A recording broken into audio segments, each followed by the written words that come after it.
The Middle East was a battlefield for most of the 20th century. But one of the hardest fought wars of all was in 1973, when Egypt and Syria launched a surprise attack on Israel on the Jewish holiday of Yom Kippur.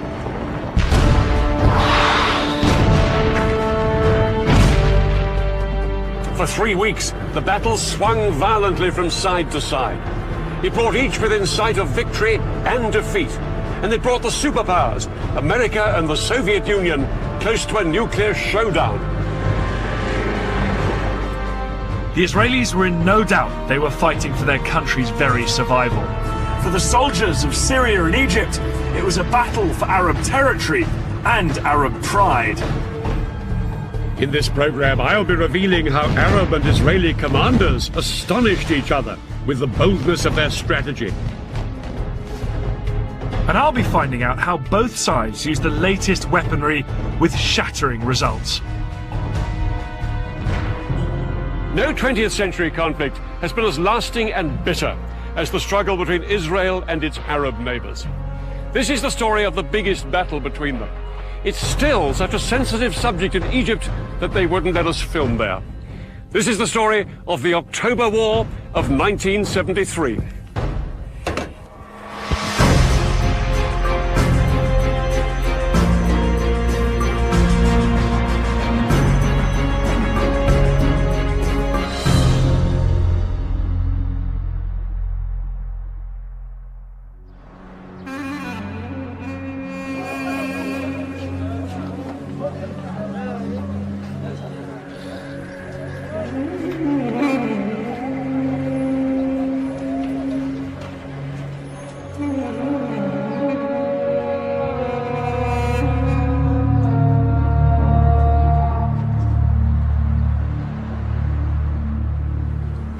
This concrete security barrier here runs through Jerusalem and hundreds of miles to the north and the south.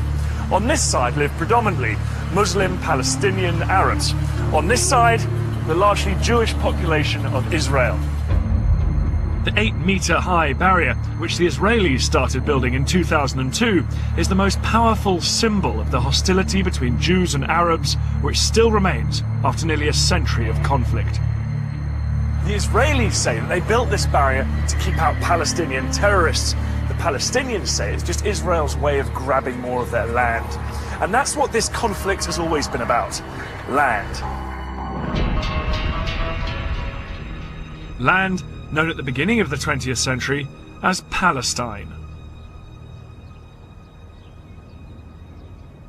Back in 1917, the British controlled Palestine, and they promised the Jews a homeland here. The problem was, there were more than 10 times as many Arabs as Jews already living in Palestine. And as hundreds of thousands more Jews poured into the country, open fighting broke out between them.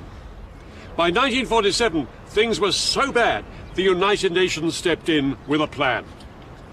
This is how Palestine looked then. Lying on the eastern edge of the Mediterranean, it was bordered by Lebanon, Syria, Transjordan, and Egypt. The United Nations suggested partition. The Palestinians would keep land here, here, and here, and the Jews would have the rest. Jerusalem would be an open city shared by everyone. The Jews accepted the plan, and in 1948 they declared their independence as the State of Israel. But the Palestinians and the neighboring Arab countries rejected partition.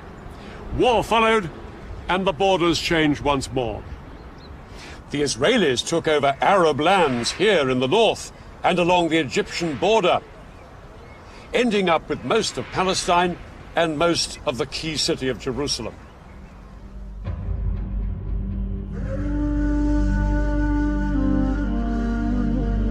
Tens of thousands of Palestinians fled or were expelled from their homes. These refugees headed to neighboring Arab countries, creating a refugee crisis that lasts to this day. One night everyone was awakened to the sound of people. Go, go, the Jews are coming. I can still recall the voice and the ensuing chaos. Within a short period of time, the entire village was marching out, carrying bare essentials, bedding on a mule, some clothing, some food. The Arabs refused to recognize this new state of Israel, and their resentment at the loss of Palestinian homes and land grew. For their part, the Israelis felt vulnerable, surrounded on all sides by hostile Arab enemies. Over the next 20 years, there was regular fighting along the borders. In 1967, things finally came to a head. On the morning of June the 5th, Israel launched a preemptive strike against Egypt. It was followed hours later by attacks on Egypt's allies, Syria and Jordan. It would become known as the Six-Day War. Almost 200 pilots of the Israeli Air Force took part in an incredibly ambitious airstrike. Their mission was to wipe out the Egyptian Air Force, the largest in the Arab world.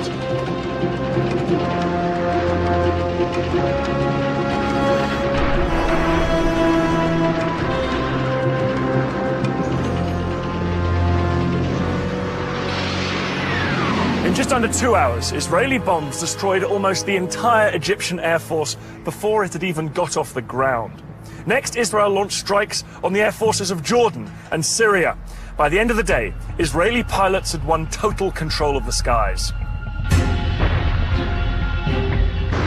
Not very far away, there were some military bases, and they had been attacked early in the morning. There was nothing announced, and we didn't know what was going on. Defeat was unfolding right there.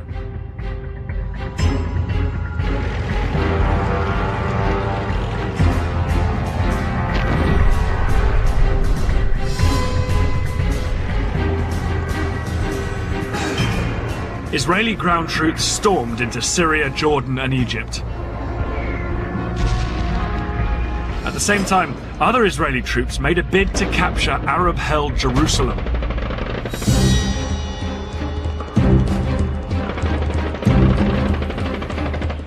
On June the 7th, just 2 days into the war, Israeli paratroopers charged through this gate into the old city.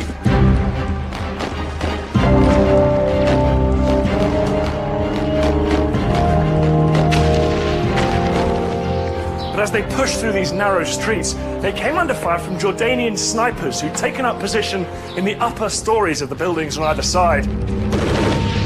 The Israelis pushed on. It took them a few hours to clear out these last pockets of resistance, but by early afternoon, the whole of Jerusalem was in Israeli hands. I took out the Israeli flag, which I carried with me the whole time, and waved it. I hung the flag on the fence. My commander, who was the toughest among us, was standing next to me. He burst into tears underneath his steel helmet. Another friend was weeping, a chain of bullets wrapped around his neck. In the days that followed, Israeli troops drove back the soldiers of Jordan, Syria, and Egypt. In 6 days, the Israelis had won the war. The defeated nations counted the cost.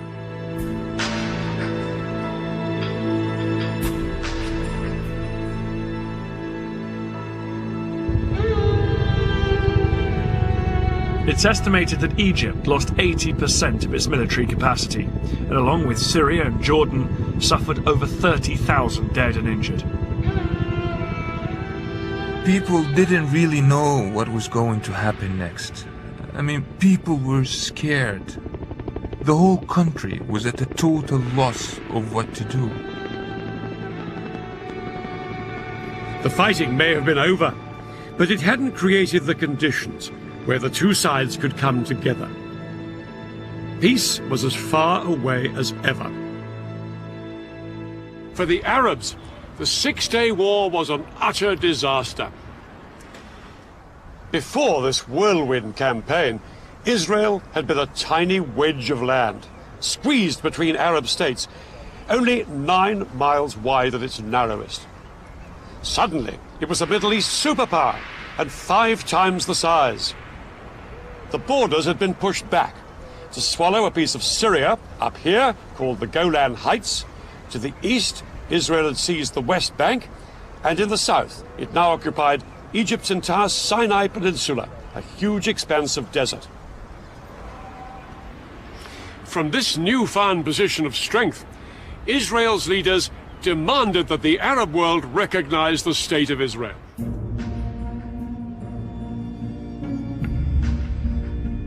Arab leaders met in Sudan to formulate their response. They were emphatic.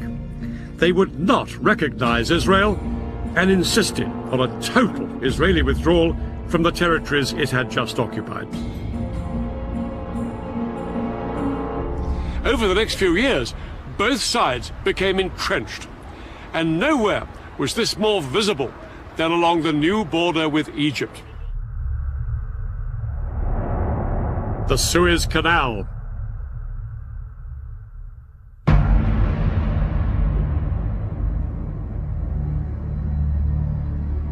The canal is one of the world's busiest shipping lanes, allowing ships to pass between Europe and Asia without sailing round Africa.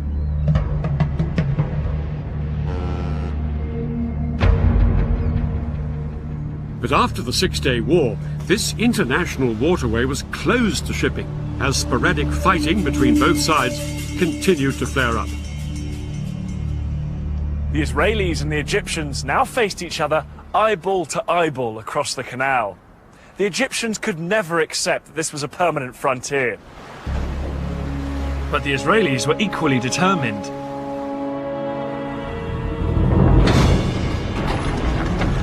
Egyptians now watched in horror as the Israeli military machine went to work. All along the Suez Canal, the Israelis built a massive network of walls, forts and trenches that became known as the Bar Lev Line.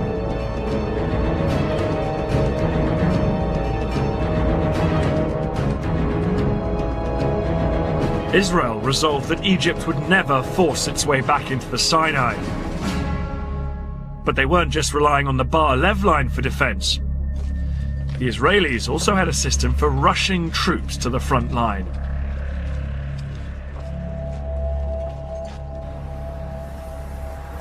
Israel has a small population and can't afford a large standing army.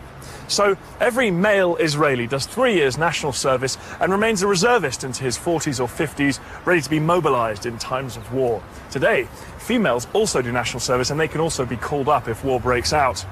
30 years ago, an army of 250,000 men could be mobilized within 72 hours if the Arabs showed signs of attacking. But after the Six-Day War, that didn't seem very likely.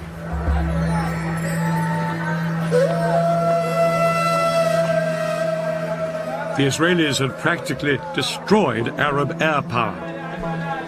Israeli intelligence was now sure the Arabs wouldn't try anything until they'd rebuilt their air forces.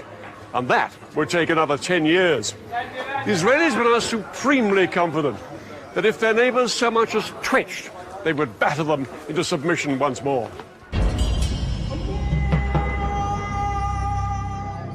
But in Cairo, something had happened that the Israelis hadn't reckoned with. A new Egyptian president with a new sense of purpose, Anwar Sadat. When Sadat came to power in 1970, Egypt was still a demoralized country, smarting from the loss of the Sinai. Sadat was considered a moderate by many, but one of the first things he did was appoint a dynamic and popular new military commander, General Saad el-Shazli. Shazli was given the job of revitalizing Egypt's poorly trained and under-equipped army, because Sadat was determined to do what the Israelis least expected: fight back. Sadat had decided that the only way to win back the Sinai from the Israelis was to make war on them. His plan was to launch a spectacular crossing of the canal and retake a strip of land in the Sinai. Sadat hoped that this would force the Israelis to negotiate a withdrawal from the rest of Sinai. But for this plan to work, Sadat was going to need help. Sadat found a willing ally in the Soviet Union, as the Israelis had with the USA. In the 1970s, both the United States and the Soviet Union were adamant that neither superpower would dominate the oil-rich Middle East. The Soviets provided Egypt with the latest surface-to-air missiles, called SAMs. These missiles, supported by thousands of conventional anti-aircraft guns, could effectively paralyze the Israeli Air Force. The Egyptian commander, General Shazli, would not have to rely on his weakened air force to deal with Israeli warplanes. Nor would Sadat attack alone. Another of his allies, President Assad of Syria, would be joining in the fight. The key to the Egyptian plan was a surprise coordinated ground attack on Israel. The Syrians would attack on the Golan at exactly the same moment as the Egyptians struck along the entire length of the canal. But Shazli knew that no matter how stunned the Israelis might be by this two-pronged offensive, they would soon counterattack with their most lethal weapon, their air force. And that was where the SAM missiles came in. Shazli concentrated his SAMs along the Suez Canal. These missiles could bring down any Israeli planes that came within 15 miles. The SAMs and regular artillery guns would create a protective umbrella, shown here in red, under which Egyptian boats and infantry could cross safely. They would then seize the forts of the Bar-Lev line and secure a strip of land a few miles deep into the Sinai. The date of the attack was set for October the 6th, when the tides would give the most favorable conditions for crossing the canal. But October the 6th was also the holiest day of the Jewish year, Yom Kippur, when Israelis will be at home or the synagogue. With their plans in place, the Egyptians and their Syrian allies set about ensuring that the Israelis had no idea they were about to be attacked on two fronts.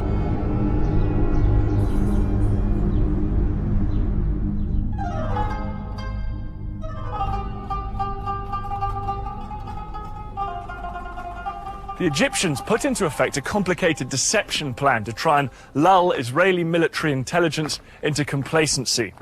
They had been gradually mobilizing their reserves, but at the beginning of October, they demobilized 20,000 men and sent them home. From what the Israelis could see, it didn't look like the Egyptian army was gearing up for war. As for the Egyptian soldiers based beside the canal, they were told to act as if nothing much was up. They could go swimming and bask in the sun in full view of the Israeli troops in the forts of the Bar-Lev line. Any military activity the Israeli lookouts did spot appeared to be just another regular exercise. By day, they watched as Egyptian troops came close to the canal to carry out maneuvers.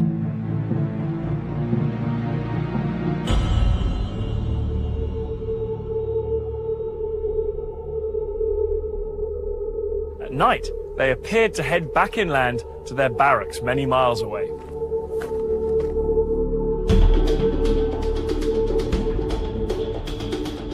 Hundreds of miles to the north, the Syrians on the Golan appeared to be doing the same. But in fact, these troops weren't withdrawing every evening. Under cover of darkness, more and more Arab soldiers were massing on both fronts. We started to train with real ammunition. We were also told we were going to Suez. We started to take our tanks, our amphibious unit on the railroad at night only, so the civilians couldn't see.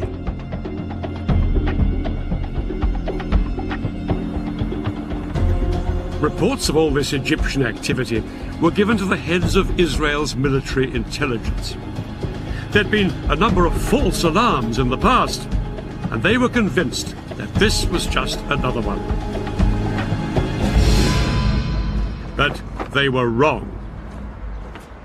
At 4:30 a.m. on the 6th of October, the day of Yom Kippur, the phone rang at the home of Israel's military chief, General David Elazar.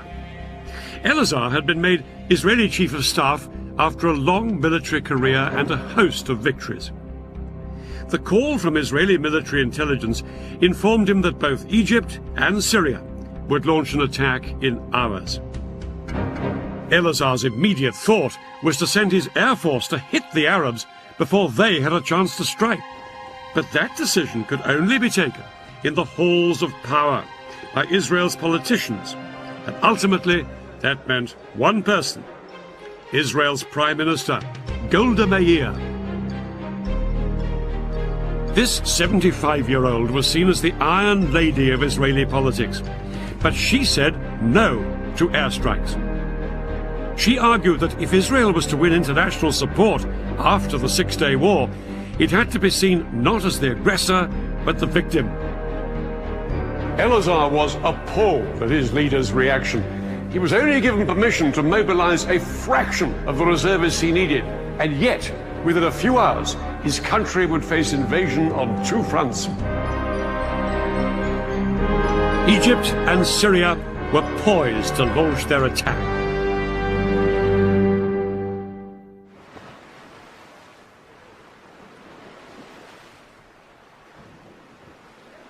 Just before 2 o'clock, the Egyptians put their part of the plan into action.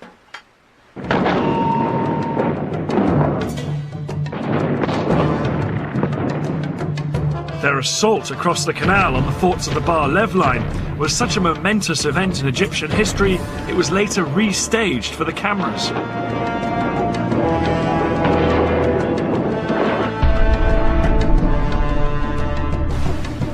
Thousands of Egypt's best-trained commandos crossed the Suez Canal in rubber dinghies. They landed on the east bank in the gaps between the forts of the Bar Lev line. The Egyptian commandos then scrambled up the high sand ramparts.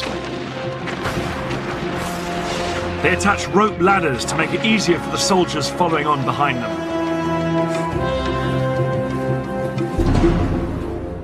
Behind this first wave were 100,000 Egyptian infantry and more than 1,000 tanks waiting to cross the canal, but the biggest obstacle to them were the giant sand ramparts on the Israeli side. These were as much as 60 feet in height. It was impossible for the Egyptian tanks and heavy artillery to climb up and over them. The Egyptians experimented with using dynamite to blow holes in them, but this was found to take far too long. But then one junior engineer officer had a flash of genius. He suggested using high-pressure hoses to blast the ramparts with water from the canal.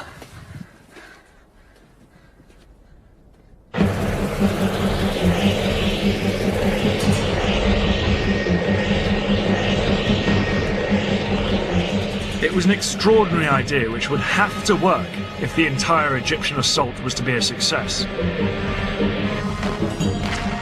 4 hours into the attack, and with fighting raging around them, the Egyptian engineers finally broke through the ramparts, and the first tanks started to pour through. I never believed I would see the day when I was in Sinai. But this was actually Sinai. I looked back at the West Bank and all the green on the other side, and to the east, all I could see is desert. It was good feeling. The eastern bank of the canal now became a battlefield. The Israelis manning the forts sprayed machine gun fire at their Egyptian attackers to try and stem the tide. But within 2 hours, 23,000 of Egypt's infantry were on the east bank and had advanced up to 1 mile into Sinai.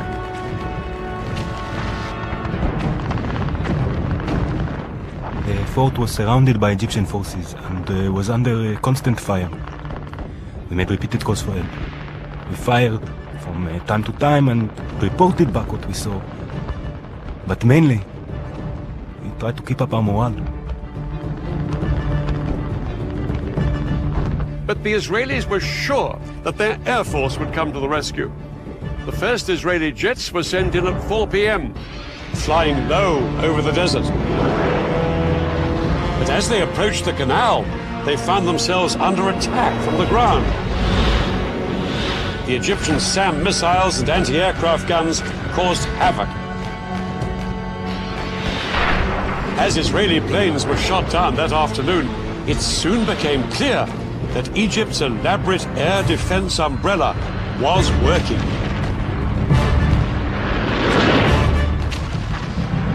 Israel's single greatest weapon, its air force, was virtually powerless to hold back the Egyptian onslaught. The most immediate hope for the Israelis surrounded in the forts were Israeli tanks stationed just a few miles away.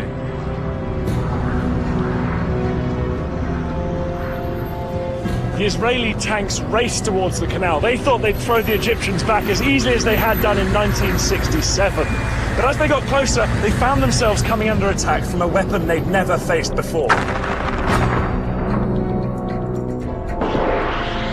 The Saga missile. This Soviet-made weapon was specifically designed to punch through the thick metal armour of tanks. Yet it was small enough to be carried onto the battlefield in a backpack. Unlike bigger anti-tank guns, the Saga could be set up in moments.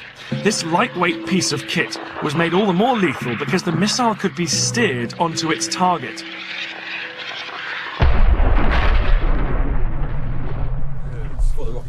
Today, Dan and I have come to the Royal Marines Commando Training Centre in Devon. We're going to find out why Egyptian foot soldiers found the new generation of anti-tank weapons so useful. A modern-day equivalent of the Saga is called the Javelin. It costs £75,000 to fire one missile, so I'm being shown the ropes on a simulator. Okay, so as you're looking through the eyepiece now, Dan, hopefully you're seeing exactly the same pictures I'm going to see on the computer screen. Yeah. Rather than firing off a real missile, the Javelin trainer uses a laser system. If I hit the target, it will show up on the control panel. Good scan. Oh, there's one up there on that ridge line. Okay, so well pinged, well spotted that one. Here's another one, he's coming straight towards me, this one. Okay, so I'll make that your priority target because it's a direct threat to you. Okay. Activate the seeker and release. Alright, he's going behind a few little hillocks and things, but... Okay, now we're in seeker field of view. So what you're going to do, you're going to decide to engage that vehicle. So squeeze and hold left hand trigger. Squeeze and release right. Well done. Let's see how we do. Just watching it now. Just watch it's nice not to do anything. Okay, so that's a good hit. Right smack centre of the top of the turret. I was ready to take the simulator out into the field. I'm aiming at a real target. That truck fitted with a laser detector that will register a hit. Well, here we are now in this moving vehicle, making a target for Dan, very like the Israelis moving forward to attack the Egyptians in Sinai. Must have made for the Egyptians. Thank you. For a novice like me, a javelin is easier to handle than a Saga. When a Saga was fired, it trailed a control wire behind it, and the operator used a joystick which had to keep steering the missile until it reached its target. I think I can see something now. A hit required good training and a steady hand. I was going to have a pop at them. With the Javelin, all I have to do is get the truck in the sights, lock the guidance system onto it, and fire. No, it's just popped out now. You just see the smoke from his exhaust. Activating the seeker. Okay. Okay, I'm going to go for it. Go for it. At least, that's the theory.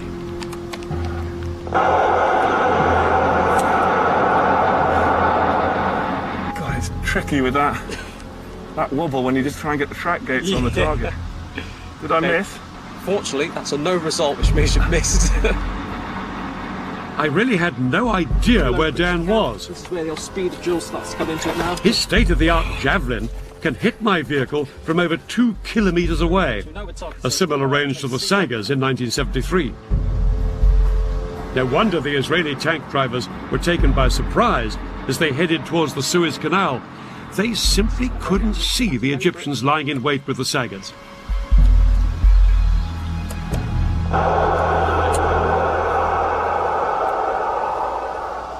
Hit.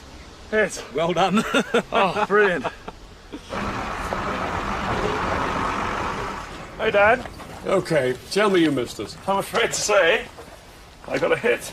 You didn't? Yeah, see, look there. Hit 700 metres. Good gracious. Yeah, I did miss the first time.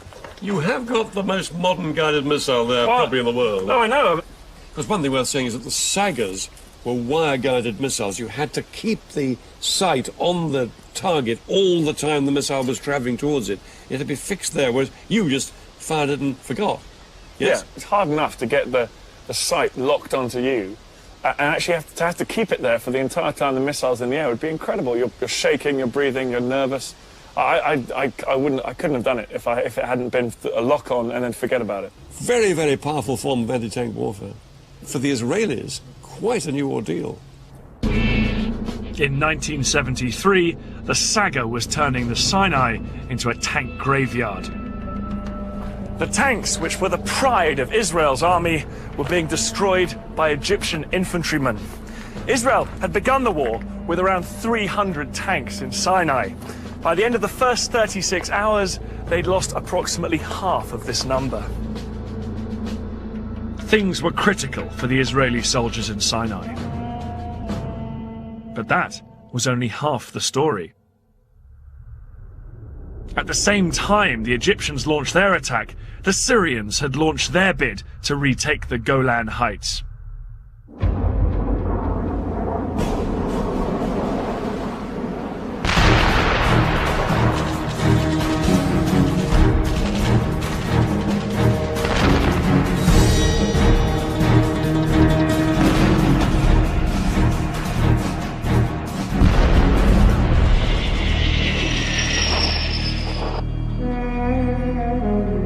The fertile soil of this battlefront couldn't have been in greater contrast to the arid desert of the Sinai.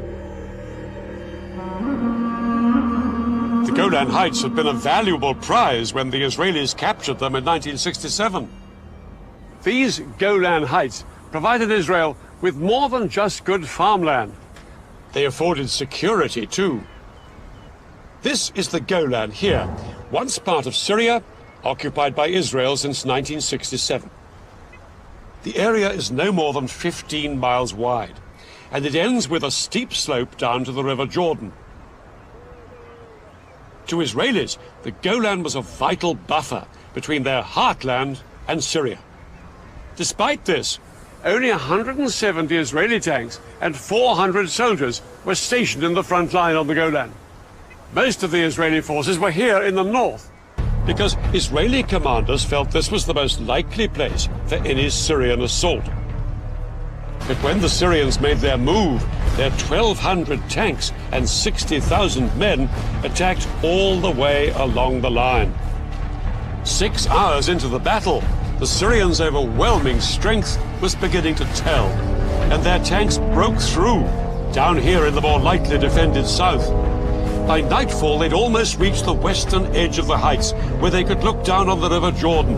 If Syrian tanks could now seize the vital bridges across the Jordan, they'd be able to pour across the river into Israel's heartland.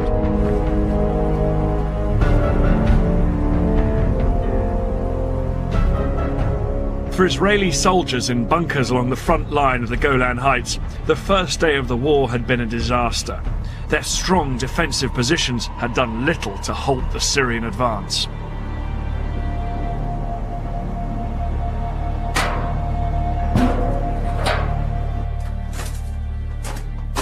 This is one of the Israeli bunkers dug in to the Golan Heights, and it's got an incredibly strong construction. It's deep underground, it's reinforced concrete and these steel plates here as well.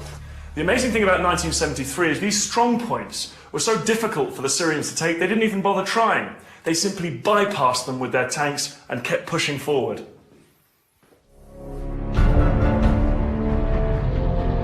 By the end of the day, the Syrians had taken almost the entire southern half of the Golan Heights.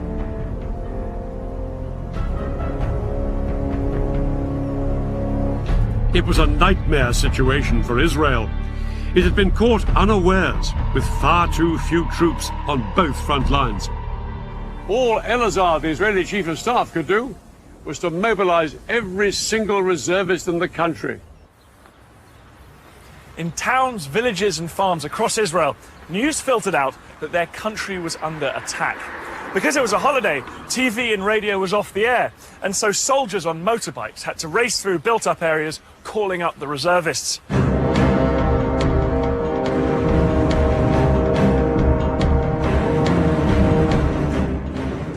was in my kibbutz on Yom Kippur when I heard the planes taking off from the Air Force base in the area. I drove with another member of my kibbutz, who was also a company commander, to our assembly point. On the way, we said that whatever was happening, we'll probably be back home in a day or two.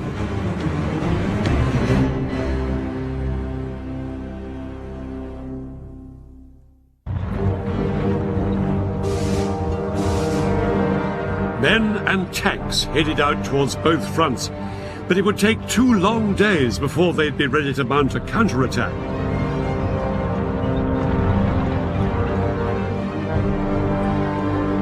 Then, on October the 8th, David Elazar announced to the world that his army had finally gone on the attack. This morning, we started our counterattack, and we shall break and destroy completely all the attacking forces.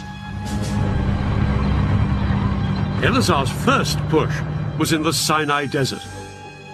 The Egyptians had known that the Israelis would always counterattack, and they'd been lying in wait for just this moment. As soon as the Israeli tanks came into view, they let rip with devastating rocket, artillery, and Saga missile fire.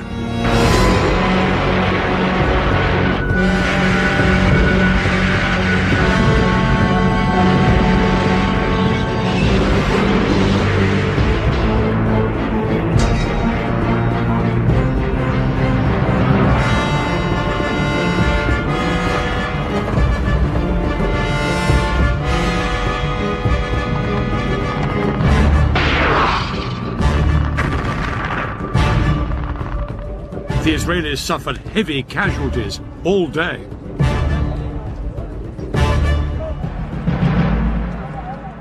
At least 50 of their tanks were destroyed or disabled. To the Israelis, it was abundantly clear this was no longer the poorly trained Egyptian army they'd fought in the past. By the end of the day, Israel was facing catastrophe. Israelis had believed that once their army was in place, they would be victorious. Now they had to face the shocking truth that this hadn't happened. Prime Minister Meir sent an urgent request to the Americans, begging them to resupply the country. Under attack on 2 fronts, Israelis felt their country was about to be squeezed out of existence. It would need a bold change of strategy to save the day. The simple truth was that Israel did not have the strength to fight this war on 2 fronts at the same time. Elazar had to concentrate his strength on one front before he tried to roll back his enemy on the other. In the Sinai, the Egyptians were separated from Israel by hundreds of miles of desert. But here on the Golan, the Syrians were perilously close to Israel's main villages and towns across the Jordan, just a few miles' drive away. The Golan had to be Elazar's priority. So he ordered the army and the air force to put everything they had into throwing the Syrians back. Some tank units would attack halfway along the Golan to relieve the pressure on Nafach, the Israeli HQ on the heights. Other Israeli tanks had already been ordered to go up onto the southern Golan, where the Syrians were closest to Israel's heartland. Their commander had been told bluntly, "You are Israel's last hope." But one thing in their favor was that the Syrians had made an extraordinary decision to halt up on the high ground rather than press on towards the River Jordan. It gave the Israelis vital breathing room to cross the river and move up towards the Golan.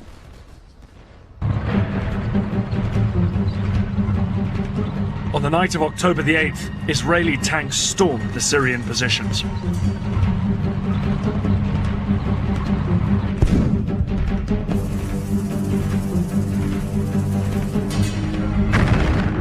The fighting raged around the clock. The Soviets had given the Syrians their latest infrared night fighting equipment. The Israelis had nothing of the kind. And that meant during the hours of darkness, the Syrians could identify the Israeli tanks and cause horrific casualties. I scanned the area with my scope and picked up a pair of infrared lights coming directly at me. I took another look. The headlamps were still approaching. The Syrian was targeting in on us. Driver, back up, I screamed. And the tank rocked back till we came to a stop.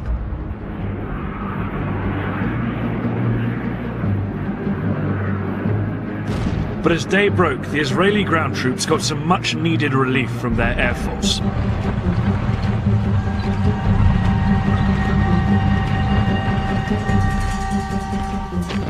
Throughout the rest of the day, however, the Israelis fought desperately to hold the line.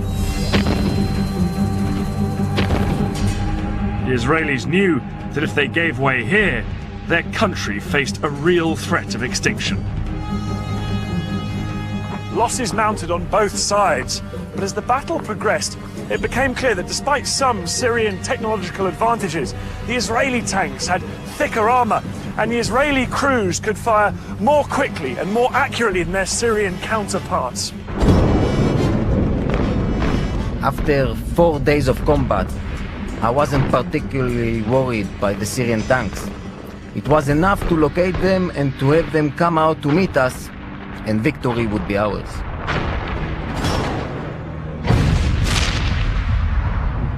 By the 10th of October, 4 days into the war, there was an astonishing turnaround.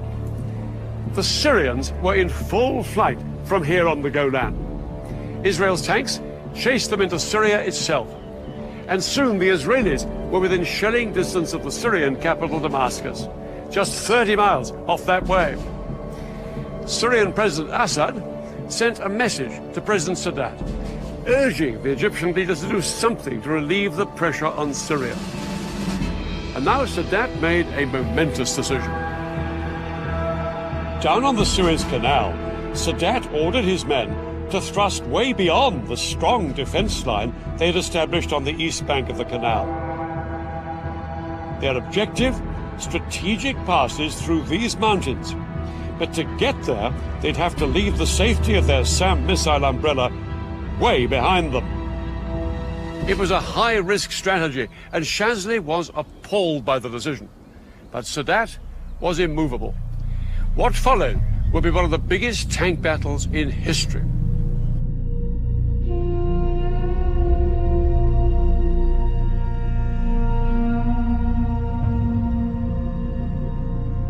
"25 miles east of the canal, Israeli tank commanders were well dug in on high ground in good defensive positions. Across the open desert, they could see the sand being kicked up by hundreds of advancing Egyptian tanks.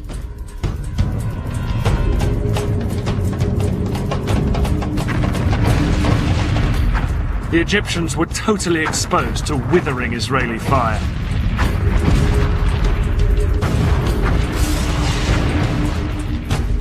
But over the following hours, the Egyptian tank brigades repeatedly tried to push further east into the Sinai. As the Egyptians moved out beyond the protective cover of their SAMs, Israeli aircraft rained down bombs on the exposed Egyptian tanks.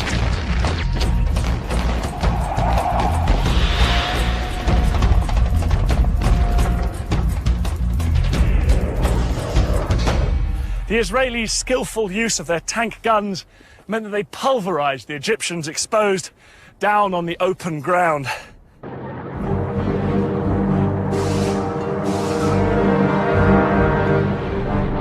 The Israelis knocked out an estimated 260 Egyptian tanks. They lost only 20 of their own. Yeah, we fought hard. It was a successful tackle, and what made it possible was the fighting spirit of our soldiers. This battle was a turning point in the war. Now the war started to swing in Israel's favor. By October the 15th, the Americans had responded to Prime Minister Mayer's request for resupplies. For days, American planes arrived in Israel with huge numbers of tanks, shells, and new planes. Israel was in a much stronger position. Elazar and his commanders were determined to force the Egyptians back across the canal. They now planned an exceedingly ambitious and risky operation, and a man who would play a key part in it was General Ariel Sharon. Sharon would later become Israel's prime minister, but in 73 he was one of the country's most dynamic generals and immensely charismatic. He just left the army that summer, but when war broke out, he was recalled. His detailed knowledge of the Sinai, where he'd fought during the Six-Day War, would prove invaluable in framing Israel's audacious new plan. The Egyptians on the east bank of the canal were split into two armies, one in the north and one in the south. 100,000 men and about 1,000 tanks, well dug in and well defended by minefields. They looked impregnable, but one of Sharon's patrols had discovered a narrow gap, just 1 mile wide, between the two armies at this spot, where the Suez Canal joined a large salt lake. Sharon was ordered to push through here with his tanks, widen the gap, and secure a corridor through to the canal.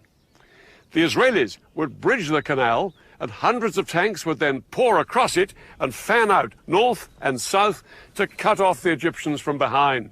The Egyptians' positions on the eastern canal bank would then be untenable. For the Israelis, the whole operation would be fraught with danger. The biggest threat was an Egyptian stronghold here, called Chinese Farm. It was just north of the planned Israeli corridor. Sharon had to neutralize the Egyptians at Chinese Farm if the Israeli plan was to succeed. But what the Israelis didn't know was just how big the Egyptian presence was at Chinese Farm. Large numbers of Egyptian tanks and infantry were gathered there. Unaware of how outnumbered they were, at dusk on October the 15th, the Israeli assault force moved in. Sharon's tank crews approached Chinese Farm to make their surprise attack. They moved in from 3 different directions, but the Egyptian position was a lot stronger than the Israelis had expected. A ferocious night battle erupted between the Israelis and the Egyptians. Both sides now faced the same problem. The fighting was at such close quarters that it was difficult to tell who was friend and who was foe. At one point, when my tank had stopped, an Egyptian soldier climbed onto it and asked me in Arabic for a cigarette. He thought we were Egyptians. I bent down and pulled the pin on a grenade and tossed it at him. All night, the Egyptians put up a stiff defense. They disabled Israeli tanks and killed and wounded enemy soldiers. The Israelis realized they faced a tough fight to secure the vital road to the canal. The Egyptians were spread out like a horseshoe. They could shoot at us from 3 sides. It was a carpet of fire, the bullets were everywhere. I thought, from here, we are not going to get out alive. This is our death place. Sharon decided to cross the canal before waiting for the Battle of Chinese Farm to be won. At midnight, he sent 750 paratroopers to sneak across and establish the vital toehold on the west bank. His men had been totally unopposed. But to turn this into a major breakthrough, the Israelis would need to get thousands more men and tanks across the canal. In fact, the Israelis had built a mobile bridge a year before the war for just this purpose. The bridge was 180 meters long, weighed 400 tons, and took 3 days to put together. Once assembled, it was towed on metal rollers through the desert by 12 tanks along the only road down to the canal. But there was a problem. Because of the fighting still raging at Chinese Farm, the road to the canal was blocked by a huge traffic jam. By daybreak, the bridge had only traveled 2 miles. There were another 13 to go. Sharon needed to get tanks across the canal to reinforce his troops who'd crossed earlier. Without the bridge in place, he had to float 50 tanks across on inflatable rafts. The sudden appearance of Israeli tanks on the west bank of the canal was a huge surprise for the Egyptians. Soldiers manning the SAM batteries reported that groups of several tanks would show up in the distance, open fire at them, and then disappear.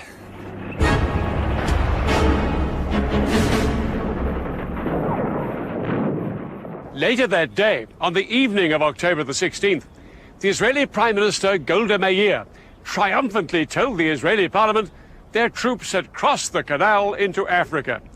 In reality, it would be another 2 days before the Israelis secured the corridor to the canal. It wasn't until October the 19th that the bridge was finally in place.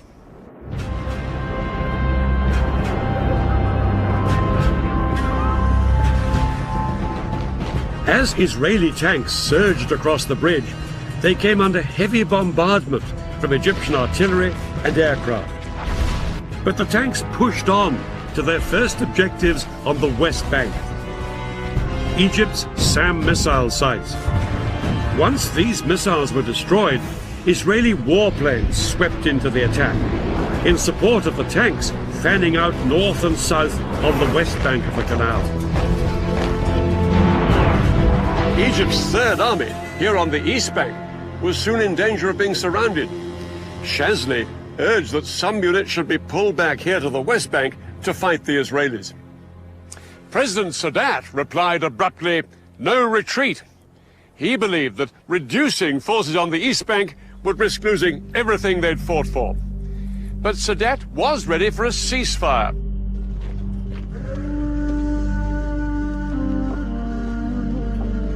It was announced on the 22nd of October.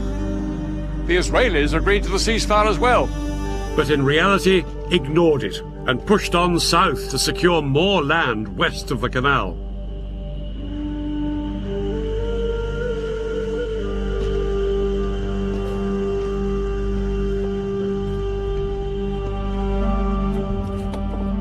By October the 23rd, the Egyptian Third Army was surrounded.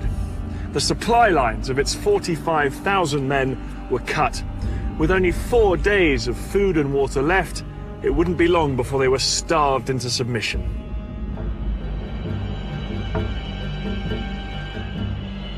Some Egyptian soldiers were so desperate they surrendered. Others hung on. No food come to us, no munitions come to us, no evacuation of any injured, no water, and we didn't need gas because we weren't going anywhere. And just when it seemed to be over, the war took a dramatic turn. It was at this critical moment that Egypt's most powerful ally, the Soviet Union, made one final bid to help the Egyptians.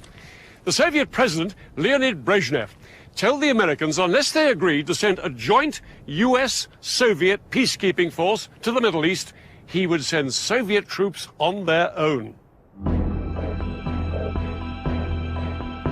The Americans were determined that no Soviet troops would enter the Middle East. In a sudden escalation, America put its nuclear forces on alert. US nuclear missiles were readied in their silos, and 2 aircraft carriers with nuclear strike forces were ordered to the eastern Mediterranean. The implied threat of nuclear war forced Brezhnev to make a choice: to escalate or to climb down.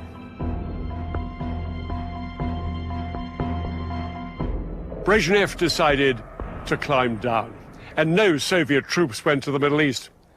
But the flurry of international pressure had made its mark. On October the 25th, the Israelis finally heeded the ceasefire, and the October War was effectively over.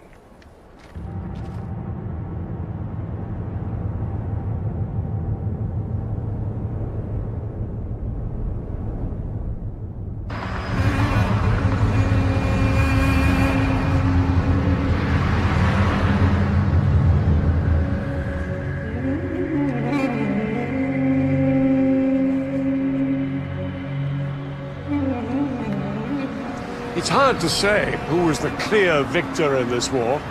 The Israelis, who saw both their fronts shattered by surprise attacks, made an astonishing military comeback.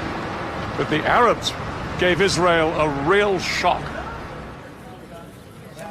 For many Israelis, the 9,500 soldiers killed or wounded during the October War was an unacceptably high price to pay.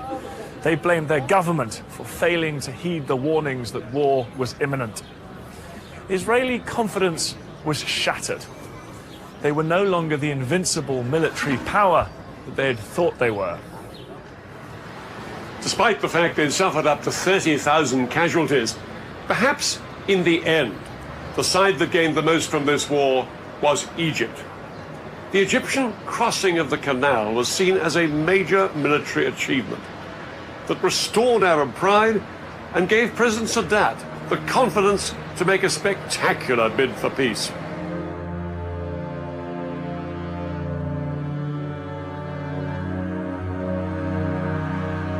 In November 1977, the Egyptian president, Anwar Sadat, arrived in Israel, and in the Israeli parliament in Jerusalem itself, he became the first Arab leader to recognize the state of Israel. ولقد جئت إليكم اليوم على قدمين ثابتتين. Israel and Egypt were now on the road to peace, which culminated in 1982 with what Sadat had always wanted, a complete Israeli withdrawal from the Sinai.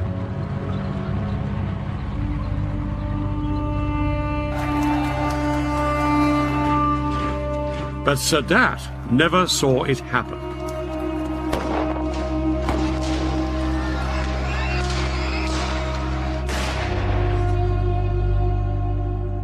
On October the 6th, 1981, the 8th anniversary of the war, Anwar Sadat was assassinated by gunmen opposed to his peace treaty with Israel.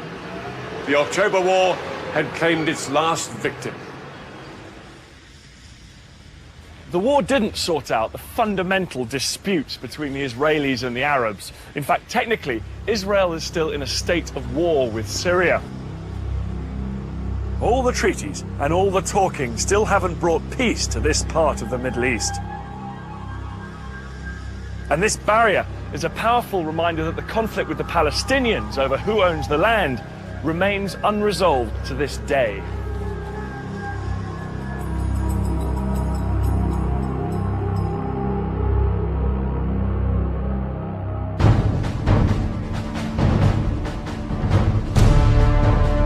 Next week, 20th century battlefields brings you the Falklands War.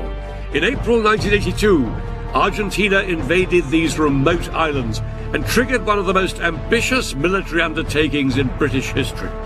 I look at how the British fought 8,000 miles from home. And I'll see how the troops tackled this hostile terrain. It was in a way one of the century's most bizarre conflicts. It's the story of the battle for the Falklands.